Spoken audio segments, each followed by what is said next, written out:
આજે આપણે બનાવવા જઈ રહ્યા છે ભાવનગરી ભૂંગળા ઓકે ભૂંગળા બટેકા સ્પેશિયલ લસણિયા મરચાવાળા। તો સૌથી પહેલાં લસણવાળું મરચું રેડી કરી લઈએ। આ છે લસણ, આપણને ઓછું વધારે જેવું અનુકૂળ આવે એટલું આપણે આ લસણ નાખવાનું છે। હવે આની અંદર આપણે લાલ કશ્મીરી મરચું એડ કરવાનું છે। આ આદુ ऑप्शनल है, આપણે નાખવું હોય તો નંખાય, ના નાખવું હોય તો નહીં નાખવાનું, રાઈટ।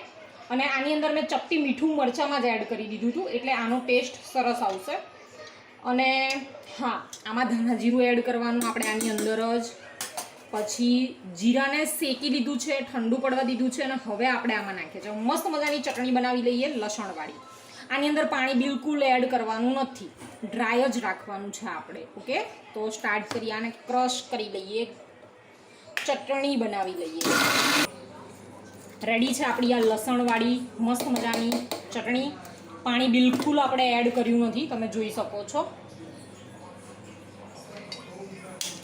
હવે આપણે 2 પરી જેટલું તેલ મૂક્યું છે, ગરમ થાય એટલે આજે આપણે નાની નાની બટેકી લીધી છે, 2 સીટી વગાડીને બાફી લીધી છે, થોડી અચકચરી રાખી છે કારણ કે આપણે તેલમાં ફ્રાય કરી રહ્યા છે એટલા માટે ફોલીને રેડી છે।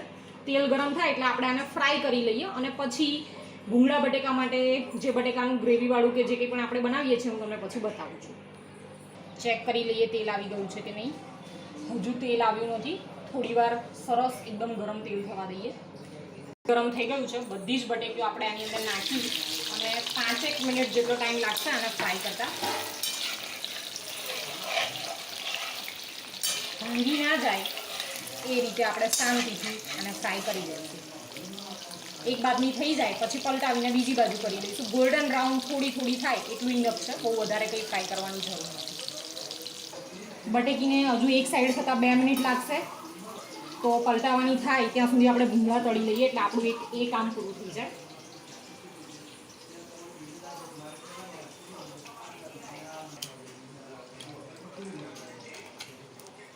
આમાં આ રીતના મોટા ભૂંગળા હોય છે, પણ અત્યારે મારી પાસે આ નાના ભૂંગળા અવેલેબલ છે એટલે અત્યારે હું આ લઈ રહી છું કારણ કે ટેસ્ટમાં કંઈ ફરક નથી પડવાનો। હવે એક બાજુ ગોલ્ડન બ્રાઉન થઈ ગયા છે, તમે જોઈ શકો છો। હવે બધા બટેકાને આપણે ફેરવી લઈએ છીએ અને પાછા 2 મિનિટ સુધી થવા દઈશું, પછી કાઢી લઈશું। તો થઈ ગયા છે ક્રિસ્પી, લગભગ 7 થી 8 મિનિટ લાગી છે। હવે આને આપણે કાઢી લઈએ છીએ એક પ્લેટમાં। હવે આ જે તેલ બચ્યું છે ગરમ જ છે, એમાં આપણે થોડી હિંગ નાખી દઈએ છીએ। હવે લસણવાળું જે મરચું આપણે રેડી કરીને રાખ્યું છે મસ્ત એકદમ સરસ ફ્રાય થઈ જવા દઈશું, જેથી કરીને કાચા લસણનો બિલકુલ ટેસ્ટ નહીં આવે આમાં।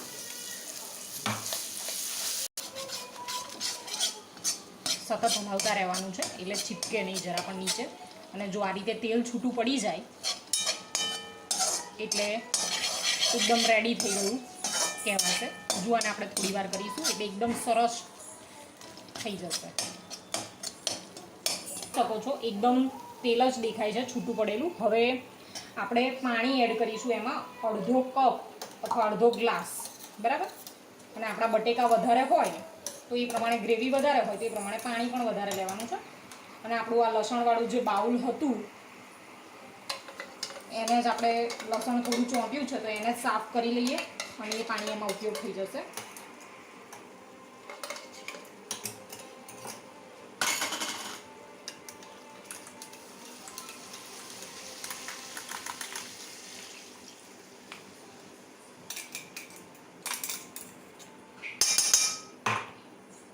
હવે આને આપણે સતત હલાવતા રહીશું અને જ્યાં સુધી આમાં પણ જેમ લસણવાળા મરચાંમાં તેલ છૂટ્યું ત્યાં સુધી રાખ્યું તો આ પણ બિલકુલ પાણી જતું રહે અને તેલ જ તેલ દેખાય ત્યાં સુધી આને આપણે હલાવતા રહીશું। તમે ઈચ્છો તો આમાં ડુંગળીની ગ્રેવી અથવા ડુંગળીના નાના નાના પીસ કરીને પણ નાખી શકો છો, એ રીતે ટામેટાના પીસ પણ નાખી શકાય, પણ આપણે બસ ખાલી લસણિયા બટેકાવાળું જ અત્યારે બનાવી રહ્યા છે એટલે આ રીત બરાબર છે। તમે જોઈ શકો છો ધીમે ધીમે તેલ છૂટી રહ્યું છે, હજુ લગભગ 2 મિનિટ જેટલું થશે પછી બધું જ તેલ ઉપર આવી જશે અને પાણી બધું જ બળી જશે। તમે જોઈ શકો છો તેલ સરસ ઉપર આવી ગયું છે। હવે આની અંદર થોડું મીઠું એડ કરી દઈએ। આપણા સ્વાદ અને ટેસ્ટ મુજબ બરાબર હલાવી લઈશું. બટેકી નાખ્યા પછી પર ઉપર નાખી શકે, પણ આમાં સરસ ચડી જશે. હવે બટેકી એડ કરી દઈશું બધી જ. મસ્ત મિક્સ કરી લઈશું સરસ. ઢાંકી અને 2 મિનિટ સરસ ચડવા દઈશું ધીમા તાપે, અને પછી રેડી થઈ જશે ભૂંગળા બટેકા.